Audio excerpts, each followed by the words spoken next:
I'm James Vallis. Major U.S. East Coast cities are still struggling to return to normal on Monday, following a massive weekend blizzard that dropped about 2 feet of snow on cities, including New York and Washington.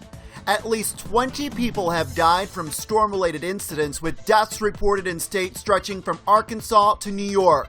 The National Weather Service said the blizzard was the second biggest snowstorm in New York City history, with over 26 inches measured in Central Park, shy of the record 26.9 inches set back in 2006.